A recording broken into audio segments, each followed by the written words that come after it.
السلام عليكم ورحمة الله.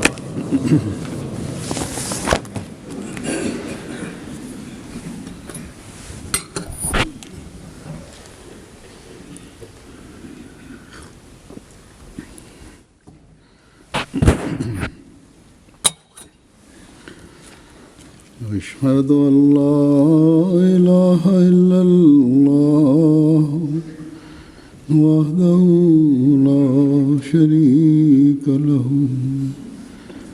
وأشهد أن محمدا عبده ورسوله أما بعد فأعوذ بالله من الشيطان الرجيم بسم الله الرحمن الرحيم الحمد لله رب العالمين الرحمن الرحيم مالك يوم الدين إياك نعبد وإياك نستعين اهدنا الصراط المستقيم صراط الذين أنعمت عليهم غير المغضوب عليهم ولا الضالين.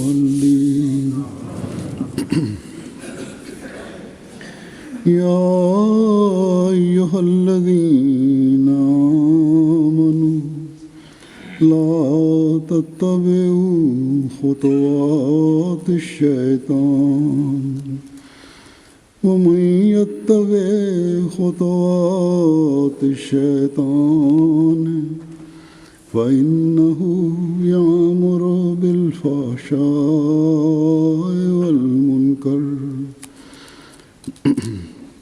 ولولا فضل الله عليكم ورحمته ما زكى منكم من أحد أبدا ولكن الله يزكي من يشاء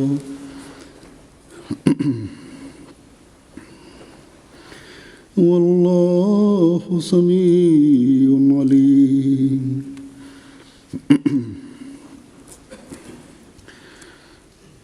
इस आयत का तर्जुमा है कि ऐ वो लोगों जो ईमान लाए हो शैतान के कदमों पर मत चलो.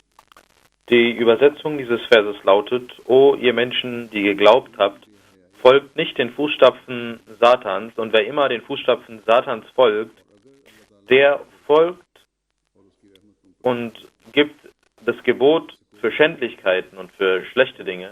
Und wenn Allahs Segen nicht auf euch wäre und seine Gnade, dann würde kein einziger von euch rein gemacht werden.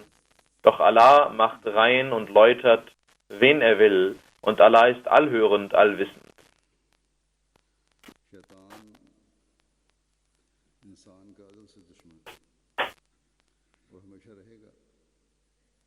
Satan ist der ewige Feind des Menschen und wird dies auch immer bleiben. Nicht deswegen, weil er eine Macht besitzt, ewig zu bleiben, sondern deswegen, weil während der Geburt des Menschen und während der Schöpfung des Menschen Gott ihm die Erlaubnis gegeben hat, dass er frei agieren kann, weil Allah wusste, dass seine Diener sich vor den Angriffen Satans beschützen werden. Die Feindschaft Satans ist keine offenkundige Feindschaft, dass er vor uns tritt und mit uns kämpft, sondern diese Feindschaft geschieht durch verschiedene Arten von Betrug und Trug und Geiz und die Anregung des Egos des Menschen Und so versucht er, die Menschen von Tugenden und rechtschaffenen Taten wegzubewegen und hin zu Sünden und Lastern zu bewegen. Satan hatte zu Gott gesagt, जिस तरह dass du die Menschen mit deiner Natur geschaffen hast दोनों तरफ मुड़ सकता है, und seine Natur इसको मैं besteht darin, dass er den Weg wählen kann, dass er gut oder schlecht, ज्यादा रोक den guten oder schlechten Weg wählen kann. Und ich werde versuchen, die Menschen hinter mir zu führen und die Mehrheit der Menschen werde ich irreleiten. पर हर Oder हमला करूँ, die Mehrheit der Natur wird so sein. जैसे इनको बहकाऊंगा। Wenn du mir die Erlaubnis gibst, dann werde ich aus jeder Hinsicht und aus jedem Wege versuchen, sie irrezuleiten. Außer jene, वो तो मेरे हमले से बचेंगे, die wahrhaft deine Diener sind, इन पर तो मेरी कोई sie werden sich beschützen können vor meinen Angriffen und keine इसके अलावा Intrige von mir wird sich bei ihnen auswirken und kein Angriff von mir wird ihnen schaden. अल्लाह ताला ने Aber die meisten Menschen, sagte er, werden mir folgen.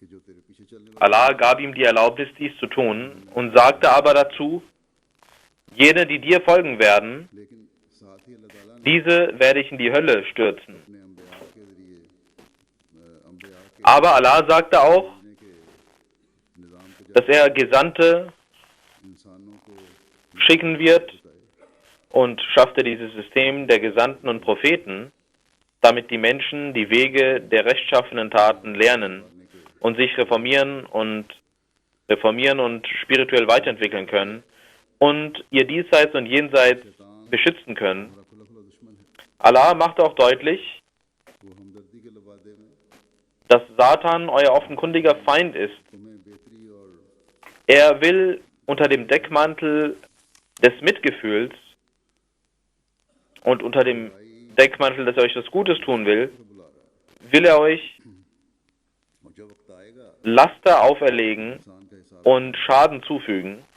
तो बड़े आराम Und wenn die Zeit kommen wird, बड़ी डिटाई से dass der Mensch देगा कि मैंने तुम्हें geprüft werden wird, dann wird er लालच के sagen, गुनाहों की ich की तरफ hatte euch ताला के हुक्मों के खिलाफ mit eurem Ego zu Sünden, zu Lastern, zu schlechten Dingen geführt तुम तो अकल रखने वाले und dazu geführt und dazu eingeladen, ungehorsam gegenüber Gott zu sein.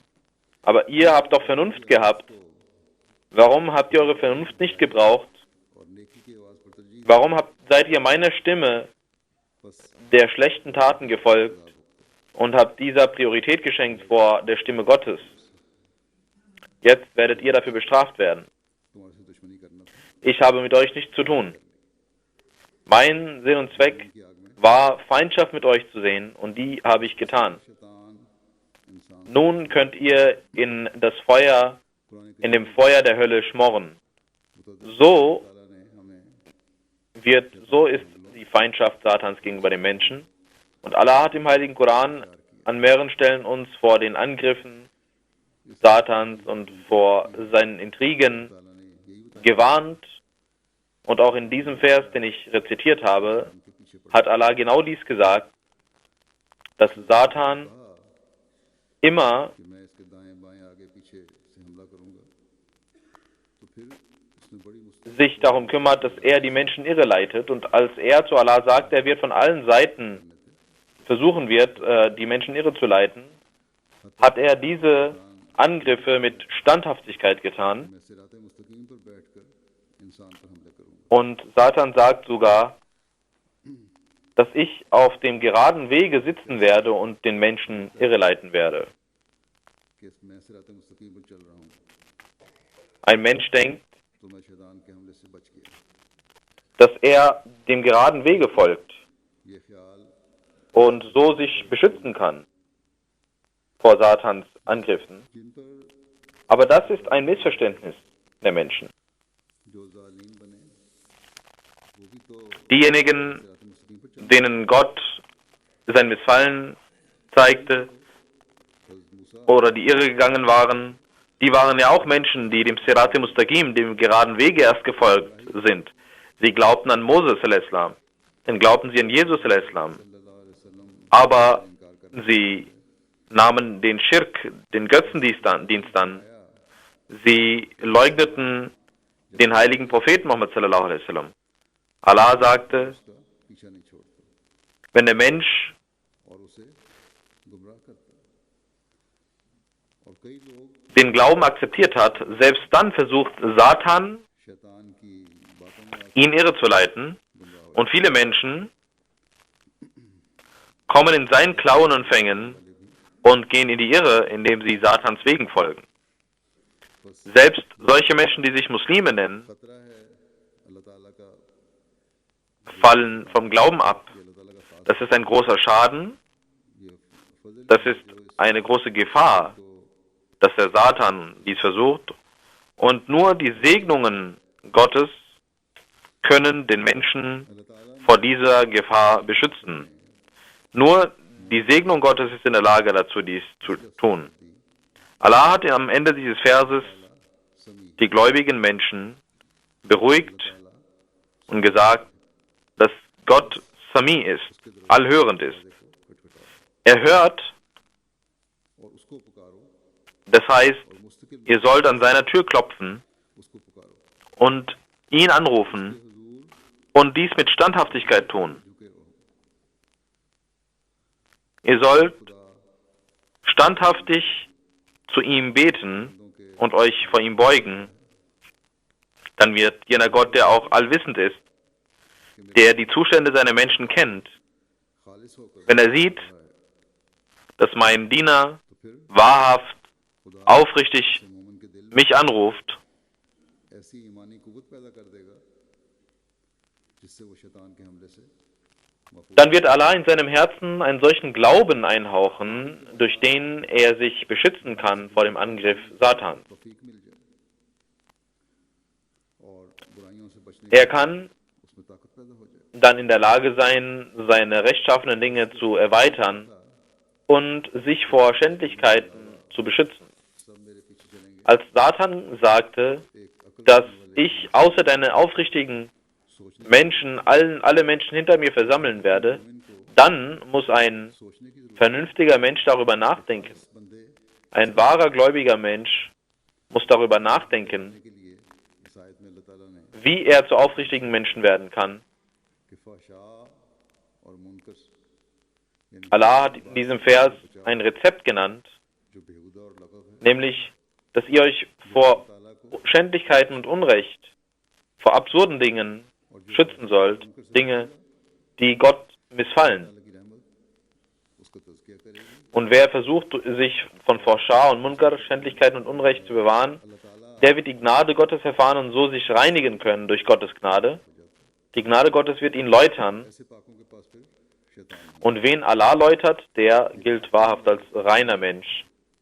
कि शैतान Und zu reinen Menschen kann Satan nicht kommen. नहीं होता Wir müssen auch वो आहिस्ता Bescheid wissen, dass der Angriff Satans nicht von heute auf morgen geschieht. बुराई Er startet seinen Angriff langsam.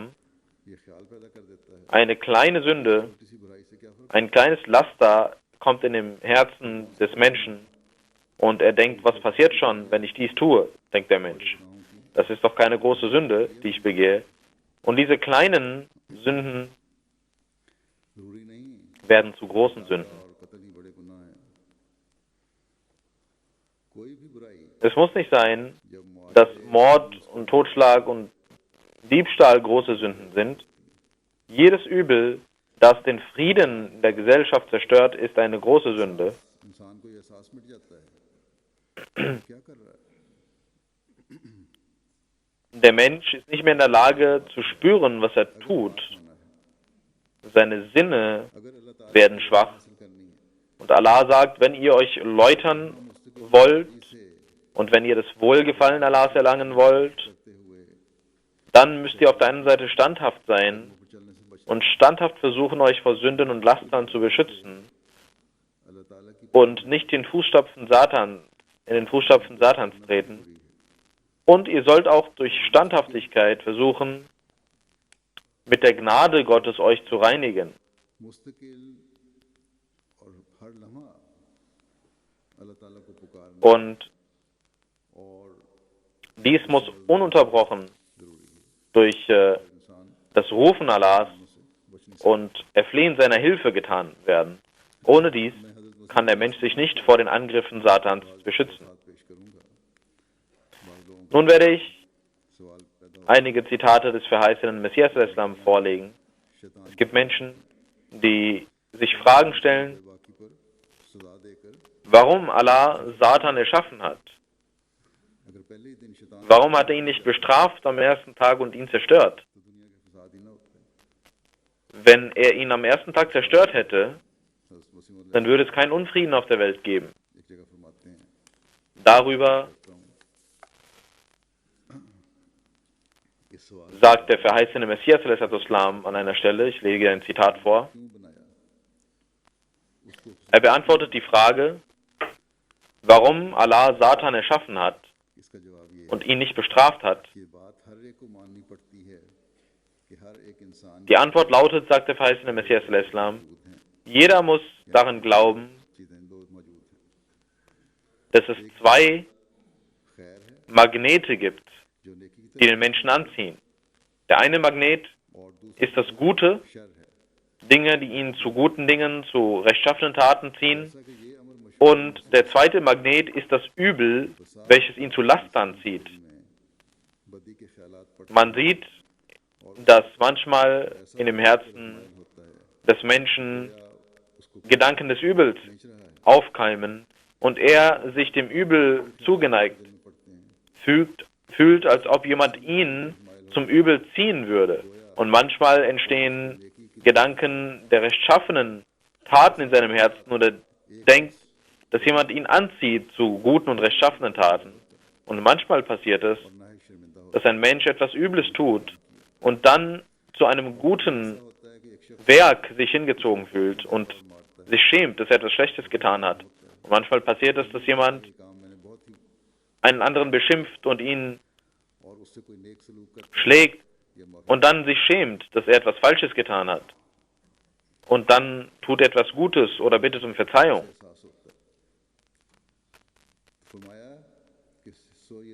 Er spürt, dass er eine schlechte Tat begangen hat.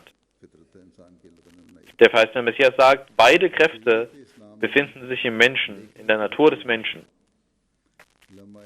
Und die Scharia des Islams hat die Kraft des rechtschaffenen Lamai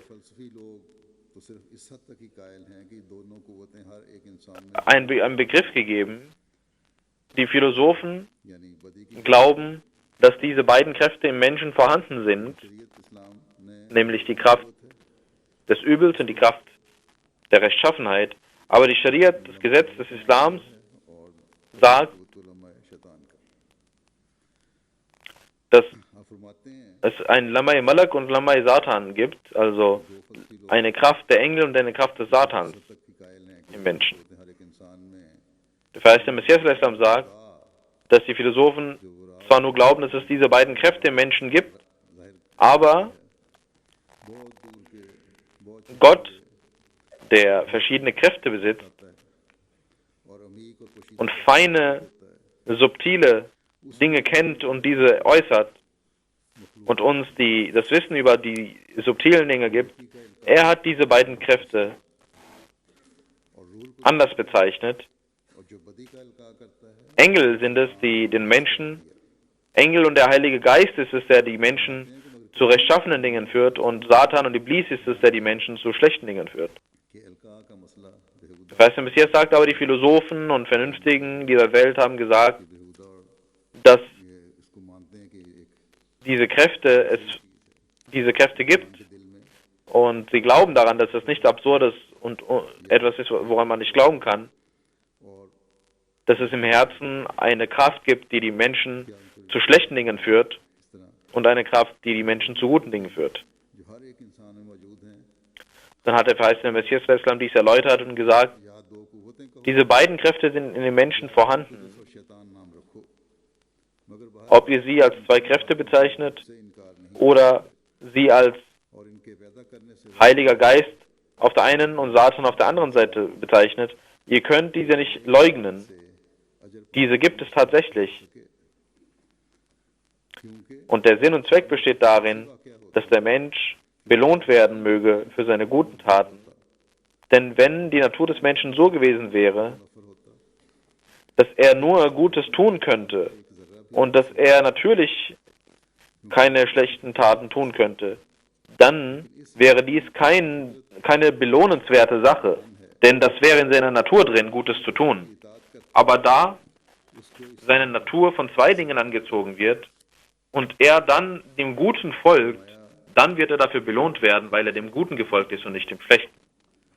Der verheißene Messias sagt weiter, sicherlich ist es so, dass im Herzen des Menschen zwei verschiedene Kräfte wirken, nämlich der Aufruf, etwas Gutes zu tun und der Aufruf, etwas Schlechtes zu tun. Und offensichtlich ist es so, dass beide Kräfte nicht während der Geburt des Menschen in ihm vorhanden waren, weil sie sich widersprechen. Sie waren nicht zum Zeitpunkt seines Geburts schon bei ihm. Es kann nicht sein, dass sie seit der Kindheit schon in der Natur Gutes und Schlechtes hatten. Der verheißene Messias sagt, diese beiden Kräfte widersprechen sich und der Mensch, und es ist bewiesen, dass diese beiden von draußen kommen. Sowohl der Aufruf, Gutes zu tun, als auch der Aufruf, Schlechtes zu tun, das passiert durch äußere Umstände, dass der Mensch dann Gutes oder Schlechtes tut. Das sind externe Kräfte, die wirken. Und der verheißene Messias sagt, das Seltsame ist, dass beides, Engel und Satan, sowohl auch die Feueranbeter und andere Religionen glauben daran, denn alle Bücher, alle Schriften, die Gott geschickt hat, haben diese beiden Kräfte genannt und man kann nur, wenn man vorurteilsvoll ist und ein Jahil, ein Unwissender ist, dies leugnen. Jener, der sich nicht vor üblen Dingen beschützt, wird selbst zum Satan, wie Allah selbst gesagt hat, dass auch Menschen zu Satan werden können. Wieso bestraft Gott diese Menschen nicht? Diese Frage stellt sich, warum Allah diese Menschen nicht bestraft. Die Antwort lautet, dass Allah im Heiligen Koran zu einem bestimmten Tag verheißen hat, dass er Satan bestrafen wird. Und darauf sollte man warten. Dann wird Allah ihn bestrafen an einem Tag im Diesseits oder Jenseits, den Gott festgelegt hat. Viele Satane wurden schon bestraft und viele werden noch bestraft werden. Dann, was ist es, wozu Satan uns aufruft? Und welche Menschen folgen seinen Fußstapfen? Und welche Dinge sind es, die man erreichen muss, erlangen muss, um sich zu beschützen vor den Fußstapfen Satans? Dazu sagt der verheißene Messias, Satan ruft die Menschen dazu auf, zu lügen, Unrecht zu tun, ihr Eifer, ihre Emotionen hervorzuheben, zu töten, schlechte Dinge zu tun, anzugeben, zu prahlen und hochmütig zu sein. Und die Engel rufen die Menschen dazu auf, gute, schöne Eigenschaften anzunehmen. Satan lädt die Menschen mit Liebe dazu ein, scheinbar. Er lädt die Menschen regelrecht dazu ein, dies zu tun. Auf der anderen Seite gibt es die schönen moralischen Eigenschaften. Und die schönen moralischen Eigenschaften sind Geduld, Aufgehen in Gott, Aufrichtigkeit, Glaube, Erfolg. Das sind die Einladungen, die Gott gibt. Auf der einen Seite lädt Satan ein und auf der anderen Seite lädt Gott ein, gute Dinge zu tun. Der Mensch befindet sich zwischen den beiden Magneten. Wer eine schöne, saubere Natur besitzt und aufrichtig ist, der wird die tausenden Einladungen Satans nicht akzeptieren, sondern er wird der guten und richtigen und schönen Einladung folgen, der Segnung folgen und zu Gott rennen. Egal, wer ihn noch ruft. वो अपनी इस सादत की फितरत से Jemand, der Aufrichtigkeit besitzt और उसकी und क्योंकि वो अल्लाह ताला eine wohle Natur besitzt, der wird aufgrund seiner wohlen Natur und aufgrund dieser Segnung, अल्लाह ताला की उसे wird er sich Gott zuwenden फिर इतनी तौफीक देता है कि वो अल्लाह ताला की तरफ दौड़ता है बजाय शैतान की तरफ दौड़ने की। और खुदा ही und Allah gibt ihm die Kraft, तसल्ली और इत्मीनान dass er zu Gott rennt, statt zum Teufel zu rennen. Und er findet bei Gott seine Ruhe und seinen Erfolg. जब तक इसमें वो निशान न पाए जावें Dann sagt der verheißene Messias, für alle Dinge gibt es Zeichen. देखो Solange diese Zeichen und Anzeichen nicht vorhanden sind, kann man dieser Sache nicht glauben.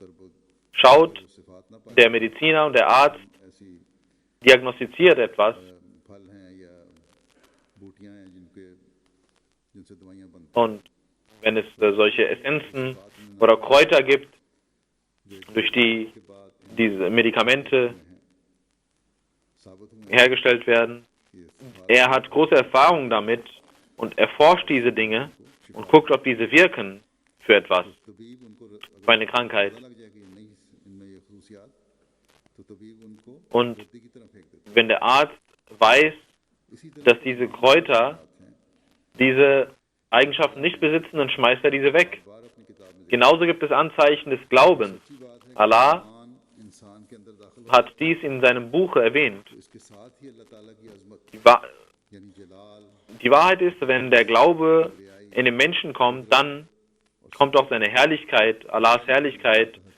seine Kraft und तक कि अल्लाह ताला La ilaha illallah, die wahre Bedeutung davon, kommt in dem Herzen des Menschen, पर एक मौत वाली bis Allah sich in dem Herzen des Menschen niederlässt मर जाती है und das satanische Leben ein Ende hat und die Natur der Sünde abstirbt. फिर गुनाह की फितरत Das ist die Aufrichtigkeit und die Glückseligkeit की शुरू होती der Natur des Menschen. है और वो Das nennt man Glückseligkeit. या ये कहो कि Ein neues Leben beginnt पहला दिन वो होता है und das ist ein spirituelles Leben. Oder ihr könnt sagen, es ist der erste Tag der himmlischen Geburt. जैसे बच्चे का तवल्लुद होता Wenn der satanische Tod kommt होता है जब इंसान und das spirituelle Leben beginnt genauso wie ein Kind geboren wird, das ist der Zeitpunkt, wenn der Mensch dann को zu einem Gottesmenschen wird. हज़रत कुंसी में फरमाते हैं Dann gibt es Hochmut und die Bindung mit Satan. Der verheißene Messias sagt, आदम के गुनाह का जिक्र मिलता है Adam hatte auch eine Sünde begangen. इंसान ने भी किया था In der Geschichte der Religion गुनाह दो थे gibt es एक आदम ने किया एक das Geschehnis von Adam मगर mit Satan. आदम में तकब्बुर न था Eine Sünde wurde von Adam begangen und eine von Satan. इकरार किया Aber Adam war nicht hochmütig. गुनाह बख्शा गया Deswegen इसी से इंसान के रास्ते zeigte er sich reumütig vor Gott बख्शा जाए und seine Sünde wurde ihm vergeben. Deswegen hat der Mensch die Möglichkeit, durch Reue seine Sünden अल्लाह ताला से मग़फ़िरत चाहे zu bereuen.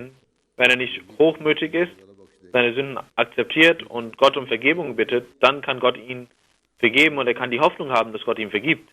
Aber Satan war hochmütig und wurde deswegen verflucht. जिसका ताकत ही नहीं Etwas, was in dem Menschen nicht vorhanden ist, आप फरमाते हैं मुतकब्बर आदमी खामखा अपने लिए इस wozu er gar keine Kraft hat. हो जाता है Das heißt nämlich, dass er sagt, तुम्हें ein मुतकब्बर करो कहाँ hochmütiger Mensch versucht, ohne die Kraft zu besitzen, hochmütig zu sein. नहीं कि हर कुछ Wie hoch kann er denn gehen damit, wenn er nicht einmal die Kraft besitzt, dass er alles erlangen kann? Warum ist er dann hochmütig? दावे के वास्ते तैयार हो जाता Das heißt, der Messias sagt, ein Hochmütiger versucht unnötig, है हुनर होते हैं etwas zu erlangen, was er gar nicht hat. Slub खुदी का भी होता है Die Gesandten haben verschiedene Vorzüge und Eigenschaften. Und eine Eigenschaft ist, dass sie नफ्स पर एक मौत वारद कर देते sich selbst und ihr Ego aufgeben. हैं रियाई खुदा Sie haben kein Ego mehr, sondern töten ihr Ego. और इनकी सारी से करते हैं Hochmut gebührt nur Gott. Gott ist derjenige, der alles besitzt. Diejenigen, die nicht hochmütig sind, nicht stolz sind, sondern selbstlos sind, die werden Erfolg haben. Ihr sollt euch vor Hochmut also beschützen. Das ist jene Eigenschaft, खुदा के कदमों पर चलने वाला die ein gläubiger Mensch annehmen sollte. इंसान Sonst wird er den Fußstapfen Satans folgen. इसलिए बड़ी बारीकी से Der Mensch हमें अपने जायजे लेने चाहिए। शैतान kann manchmal Hochmut nicht erkennen und wir sollten uns dahingehend überprüfen, काबू में करने के हीले का richtig überprüfen, wie Satan versucht, ध्यान फरमाते हुए den Menschen मुस्लिम zu gewinnen. हैं कि Der verheißene Messias Islam sagt dazu,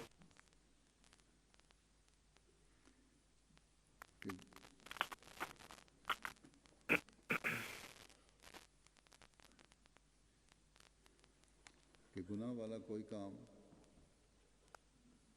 इंसान न करे। फरमाया कि अगर इंसान के अफ़ाल से गुनाह दूर हो जावे, der verheißene Messias Islam sagt, wenn durch die Taten des Menschen die Sünden weggehen, कोई उसको das heißt, er nichts mehr tut, was sündhaft ist, तो शैतान चाहता है, wenn er nichts mehr tut, क्या चाहता है शैतान?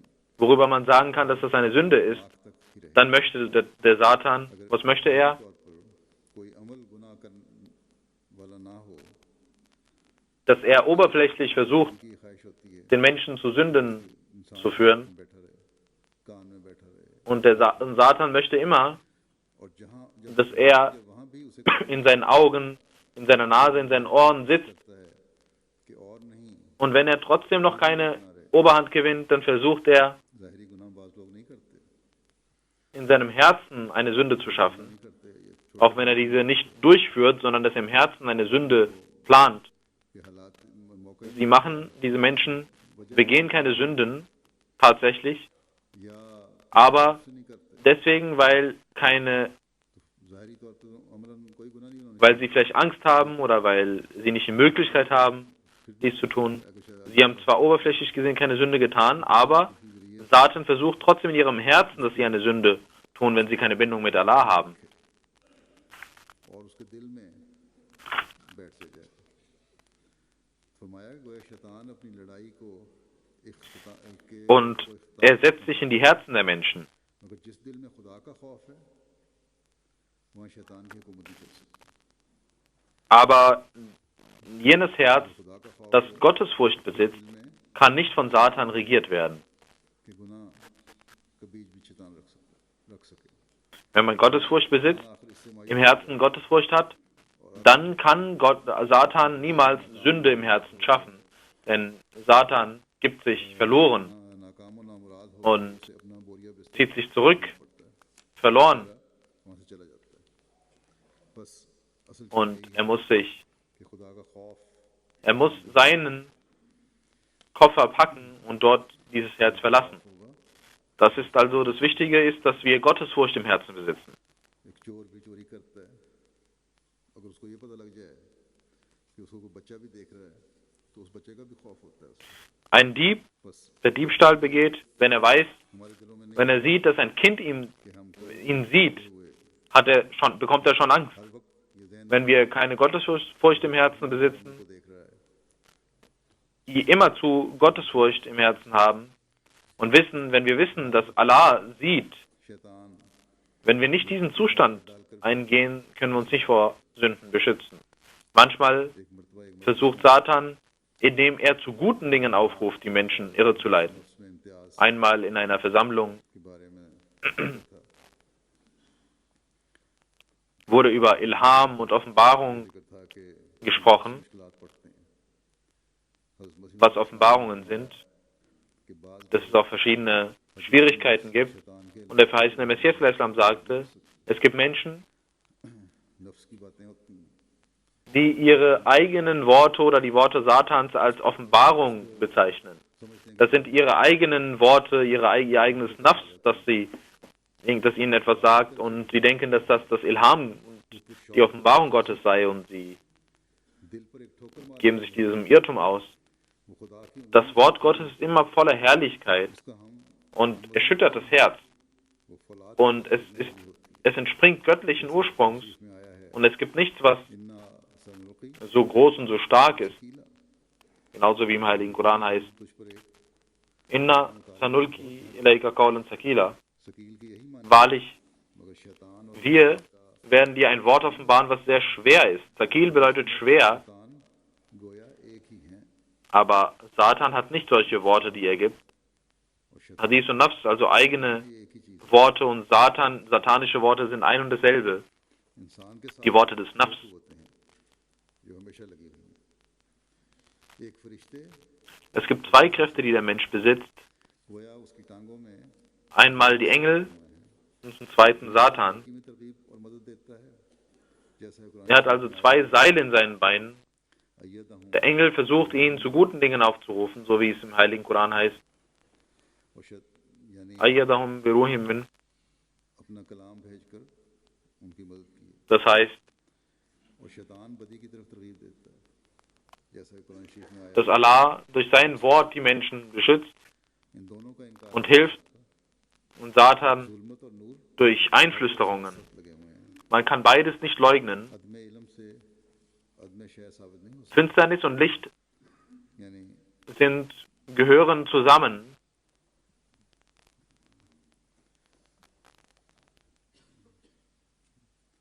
इनमें ये नहीं है कि अगर इल्म नहीं किसी बात का Wenn es Licht gibt, gibt es auch Finsternis. चीज़ ही मौजूद नहीं है फरमाया कि मासवाए इस आलम के Es kann nicht sein, dass man über etwas ein Wissen nicht besitzt und denkt, dass es diese Sache gar nicht gibt. अलावा भी जो अल्लाह Es gibt tausende andere Wunder, die wir nicht kennen, die außerhalb dieser Welt liegen. ताला जाए बात है अल्लाह ताला Es gibt andere Universen, die Gott geschaffen hat. के नास में शैतान के इन Es gibt वसावस tausende Wunder, die Gott geschaffen hat. है जो कि वो लोगों के दरमियान इन Der verheißene Messias sagt, in Kulauso Birabinas wurden diese Einflüsterungen Satans genannt, ये ज़माना जो है dass er dieser Tage versucht, Einflüsterungen आ जाता है जिसमें अल्लाह ताला in den Herzen zu legen. अल्लाह ताला को इंसान भूल रहा है वो शैतान ही उस In dieser modernen Welt, फरमाया कि wo der Mensch Gott verlässt und vergisst, पहले गलतियां डाली जाएं dort agiert Satan, indem er Einflüsterungen in den Herzen gibt. दौलत देखकर इंसान के Und zwar die eine Einflüsterung besteht darin, dass die Menschen Gott vergessen, dass er der Rabb ist, der Herr ist. Und die Menschen denken, dass die reichen und die wohlhabenden Menschen ihr Rabb und ihr Herr sind. और इस वसवसे से Wie geht Satan mit Einflüsterungen vor? कि ये अमीर लोग हमारी ज़रूरियात पूरी करने वाले हैं Und wie soll man sich davor beschützen, या अल्लाह ताला की dass diese reichen Menschen हस्ती भी है जो हमारी ज़रूरियात unsere Herren sind oder dass es einen Gott gibt, इस वास्ते हकीकी neben Gott, रखना चाहने के वास्ते फरमाया ein anderes Wesen, das unsere इसलिए Bedürfnisse erfüllen kann. ये दुआ करो Der verheißene Messias Islam sagt, रब्बुन्नास जो है उसकी पनाह में रहो Allah hat dazu gesagt, ihr sollt beten, शाहों और हाकों को इंसान dass ihr कहने लग जाता है इस पर फरमाया कि den wahren Herrn der Welt folgt. फिर लोगों के वसावस का ये Und dann hat Allah gesagt, Rabbun Nas, also ihr soll, dem wahren Gott sollt ihr folgen. Und dann Elahin Nas, er ist der Anbetungswürdige der Menschen. Die Menschen versuchen, नास फरमाया die Schöpfung neben Gott hervorzuheben. Deswegen sagt Allah Elahin Nas.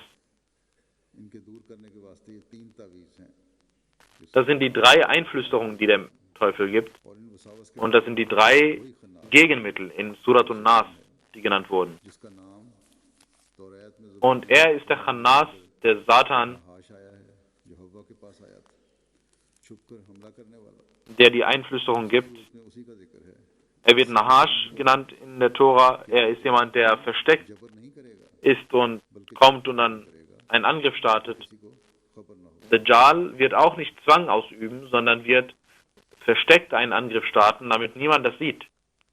ये दुनिया की जो चकाचौंध है आजकल जो नई नई इजाज़ात हैं या आज Diese, की तालीम के बहाने dieser Schmuck der Welt, अल्लाह ताला से verschiedene Erfindungen और मजहब से दूरी की तरफ oder die Bildung dieser Welt और इसमें führt भी शामिल हैं manchmal dazu, dass die Menschen ermuntert werden, sich von Gott wegzubewegen. Auch die Regierungen sind daran beteiligt. Auch große Organisationen sind daran beteiligt. कि मजहब तुम्हें पाबंद करता है इन बातों का Unter dem Deckmantel der Menschenrechte werden Dinge gesagt, dass die Religion euch dies und jenes aufzwingt, तो ये चीज़ें obwohl die Menschenrechte eigentlich और ये चीज़ें शैतान कर रहा die Menschen dazu ermahnen, dass er eine völlige Freiheit haben sollte, seine Religion zu wählen.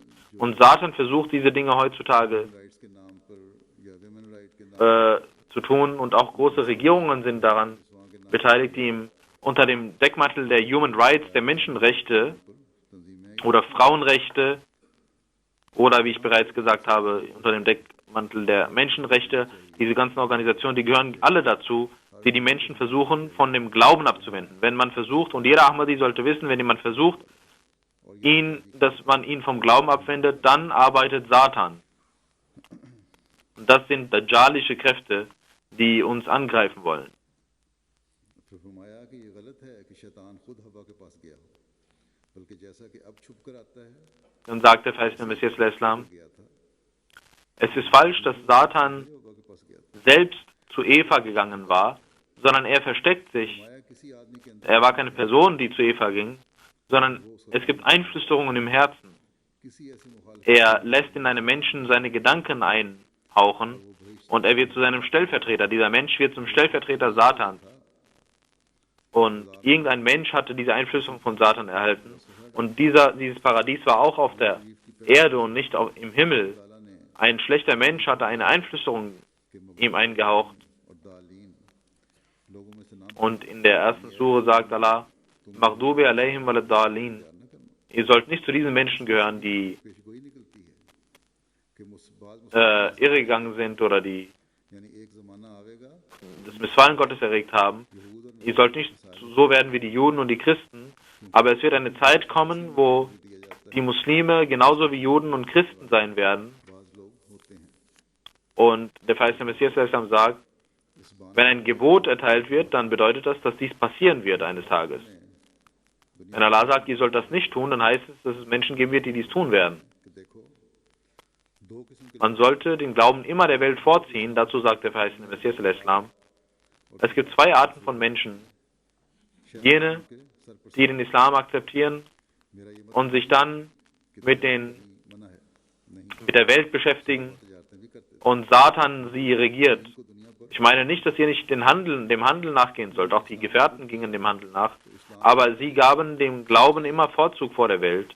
जो Sie hatten den Islam akzeptiert लबरेज करते und hatten ein wahres Wissen über den Islam यही वजह थी und eine Überzeugung für den Islam. हमले से नहीं डगमगाए Das war der Grund, उनको सच्चाई के इजहार से weswegen sie niemals sich मेरा मतलब इससे सिर्फ ये है कि जो बिल्कुल दुनिया ही के बंदे von Satan beeinflussen ließen. दुनिया के Ich meine damit, dass es Menschen gibt, अपना गलत die nur लेता है Gott, die nur Menschen der Welt werden, die der Welt folgen und nichts anderes tun, als der Welt zu folgen. Solche Menschen werden von Satan beherrscht.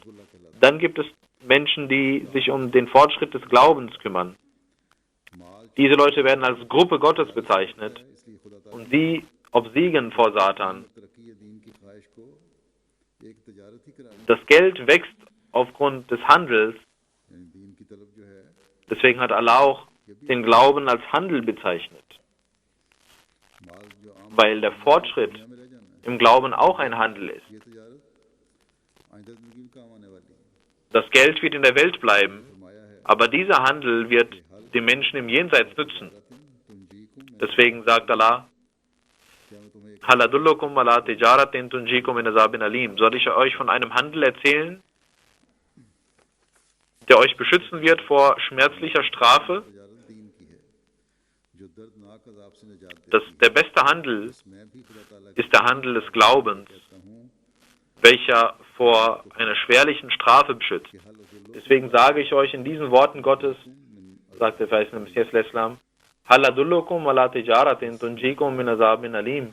Soll ich euch von einem Handel erzählen, उन रास्तों पर चलने की कोशिश करनी चाहिए जिनकी तरफ ज़माने der का काम और अल्लाह ताला euch beschützt vor schmerzlicher Strafe? Wir sollten einen solchen Handel eingehen, den der Imam der Zeit, के शैतान के der verheißene Messias, der Gesandte Gottes, zu dem er uns aufruft, करते हुए damit wir दर्दनाक अजाब से nicht den Fußstapfen Satans folgen फिर und das Wohlgefallen Gottes erlangen und uns so vor schmerzlicher Strafe beschützen können. मुस्लिम फरमाते हैं Dann weist der verheißene Messias Islam darauf गिरफ्तार होता है hin, तो कसूर आखिर बंदे का ही होता है wenn jemand in Prüfungen ist, उसके बाद ये कहना dann ist es der Mensch, der schuld daran ist.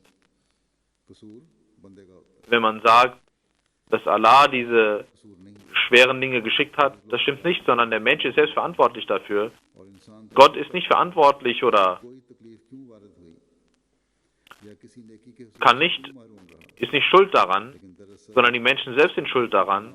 Es gibt Menschen, die sehr rechtschaffen erscheinen, aber es gibt verborgene Sünden, die sie hatten, die dazu geführt haben, dass er eine Strafe bekommt.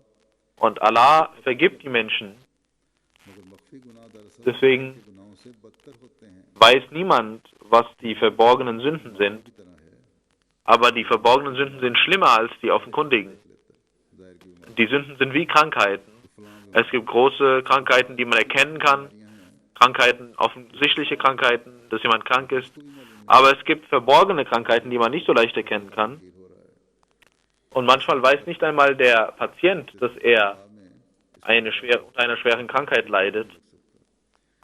Genauso gibt es eine Art von Fieber, wo der Arzt gar nicht erkennt, was diese Krankheit ist, bis diese Krankheit sich zu einer sehr schweren Krankheit entwickelt. Das passiert manchmal, dass man in der letzten Phase erkennt, dass jemand krank ist. Es gibt krebskranke Menschen, die scheinbar gesund aussehen, und auf einmal wird erkannt, dass er Krebs hat und in einem Stadium ist, dass er nicht behandelt werden kann. Dass er innerhalb von einem Monat stirbt.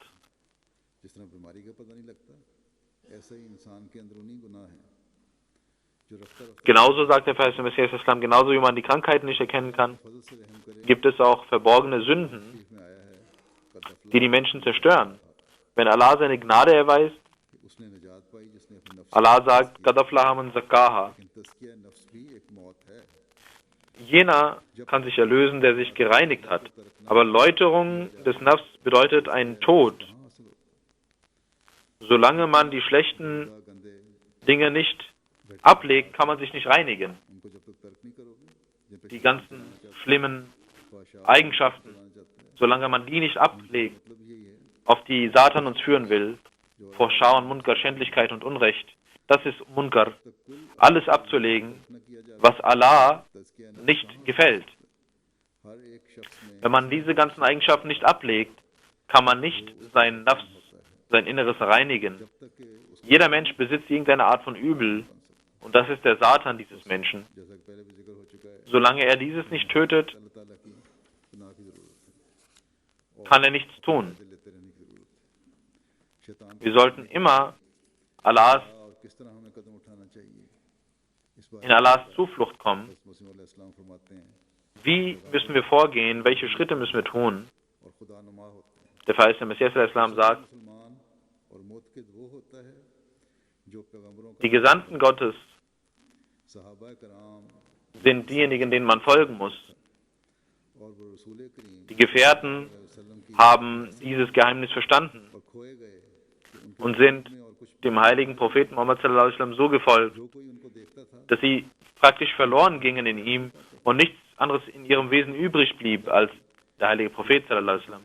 Und alle, die sie sahen, dass sie in der Nähe Gottes versunken waren und dass sie dem Vorbild des heiligen Propheten sallallahu alaihi wasallam folgen wollten. Ihr sollt also auch in dieser Zeit jenen Gehorsam und jenes Verlorengehen erreichen. Ihr sollt verloren gehen in diesem Gehorsam, so wie es die Sahaba taten, die Gefährten taten. Solange könnt ihr nicht wahrhaft behaupten, dass ihr unsere Anhänger seid.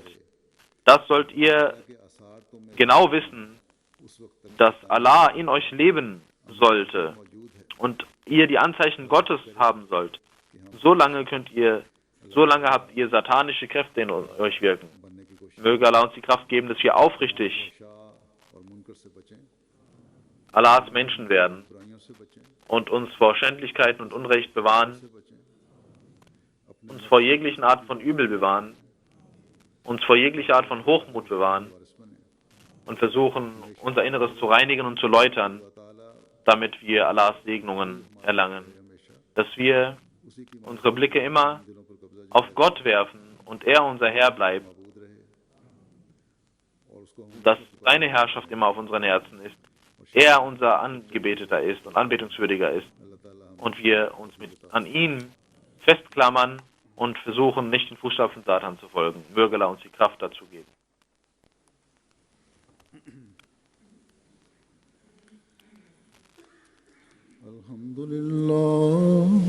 الحمد لله نحمده ونستعينه ونستغفره ونؤمن به ونتوكل عليه ونعوذ بالله من شرور أنفسنا ومن سيئات أعمالنا من يهده الله فلا مضل له ومن يضلل فلا هادي له ونشهد أن لا إله إلا الله ونشهد أن محمدا عبده ورسوله عباد الله رحمكم الله إن الله يأمر بالعدل والإحسان وإيتاء ذي القربى وينهى عن الفحشاء والمنكر والبغي يعظكم لعلكم تذكرون اذكروا الله يذكركم وادعوه يستجب لكم ولذكر الله أكبر